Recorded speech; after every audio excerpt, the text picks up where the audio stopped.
তো hello friends, welcome to my YouTube channel. তো তোমাদের আজকের দশম শ্রেণীর একটা চ্যাপ্টার জীবজগতের নিয়ন্ত্রণ ও সমন্বয়। এই চ্যাপ্টার কিছু গুরুত্বপূর্ণ কোশ্চেন দেবো, যেটা টেস্ট পরীক্ষার জন্য খুবই ইম্পর্টেন্ট। তোমরা ভিডিওটা ভালো করে দেখো আর নোটবুক নিয়ে বসো। তোমরা এই কোশ্চেনগুলো খাতায় নোট করে নাও, ঠিক আছে? এগুলো তোমাদের জন্য ভীষণ গুরুত্বপূর্ণ কোশ্চেন। তো প্রথম কোশ্চেন দেখো, হরমোনকে জীবদেহের রাসায়নিক সমন্বয়কারী বলা হয় কেন? প্রথম কোশ্চেন হচ্ছে, হরমোনকে জীবদেহের রাসায়নিক সমন্বয়কারী বলা হয় কেন? সেকেন্ড কোশ্চেন, অক্সিন হরমোনের এমন দুটি কাজ উল্লেখ করো যার ব্যবহারিক প্রয়োগ মূল্য আছে। সেকেন্ড কোশ্চেনটা দেখো, অক্সিন হরমোনের এমন দুটি কাজ উল্লেখ করো যার ব্যবহারিক প্রয়োগ মূল্য আছে। এটা তোমরা খাতায় তুলে নেবে, ঠিক আছে? দিলে তোমাদের পরে এই কোশ্চেনগুলো দেখে পড়তে সুবিধা হবে। 3 নম্বর কোশ্চেন, অন্তঃক্ষরা গ্রন্থি ও বহিঃক্ষরা গ্রন্থির মধ্যে পার্থক্য লেখো। অন্তঃক্ষরা গ্রন্থি ও বহিঃক্ষরা গ্রন্থির মধ্যে পার্থক্য লেখো। 4 নম্বর কোশ্চেন, অগ্নাশয়কে মিশ্রগ্রন্থি বলা হয় কেন?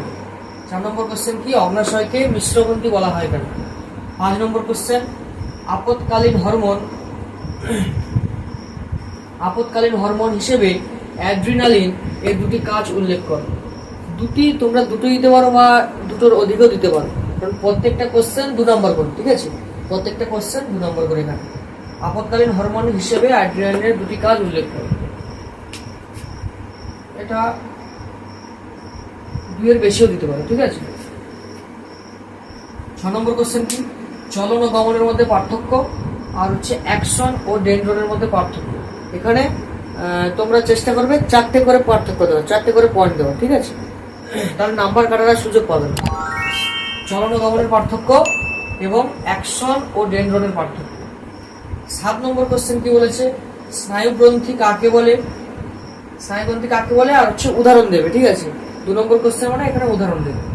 8 নম্বর কোশ্চেন কি, গুরু মস্তিষ্কের দুটি কাজ উল্লেখ করো।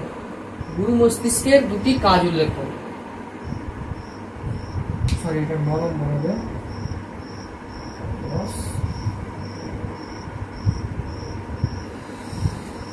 9 নম্বর কোশ্চেন কি, মেনিনজেস কি? মেনিনজেসের কাজ লেখো। মেনিনজেস কি? মেনিনজেসের এখানে দুটি কাজ দেবে, যেহেতু 2 নম্বর সেখানে দুটি কাজ দেবে। 10 নম্বর কি, পাখির উড্ডয়নে ডানা ও পালকের ভূমিকা উল্লেখ করো। পাখির উড্ডয়নে ডানা ও পালকের ভূমিকা উল্লেখ করো।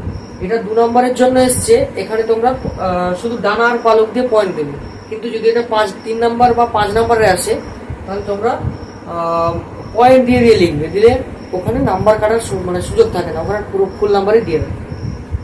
11 নম্বর কোশ্চেন কি আছে, চলন ছাড়া গমন সম্ভব নয় ব্যাখ্যা করো। চলন ছাড়া গমন সম্ভব নয় ব্যাখ্যা করো, ঠিক আছে? এই তোমাদের টোটাল হচ্ছে 11টা কোশ্চেন আছে। এটা খুবই ইম্পর্টেন্ট তোমাদের সামনে টেস্ট পরীক্ষার জন্য, তো তোমরা এটা লিখে নাও, ঠিক আছে? আর প্রতিটা কোশ্চেনের মার্ক হচ্ছে 2 নম্বর করে, ঠিক আছে? লিখে নাও, ওকে? তো যারা এখনো পর্যন্ত আমাদের চ্যানেলটিকে সাবস্ক্রাইব করোনি, তারা বেল আইকনটি ক্লিক করে দাও এবং অল বাটনে সবাই ক্লিক করে দাও, ঠিক আছে? সবাই ভিডিওটা ভালো লাগলে লাইক, শেয়ার, কমেন্ট করবে, ঠিক আছে? এবারে এরপরে তোমাদের কোন চ্যাপ্টার সাজেশনটা দরকার সেটা তোমরা কমেন্টে বলবে, তাহলে আমি পরের চ্যাপ্টারে কিছু গুরুত্বপূর্ণ কোশ্চেন নিয়ে আসার চেষ্টা করবো, যেগুলি খুবই ইম্পর্টেন্ট, ঠিক আছে? ওকে।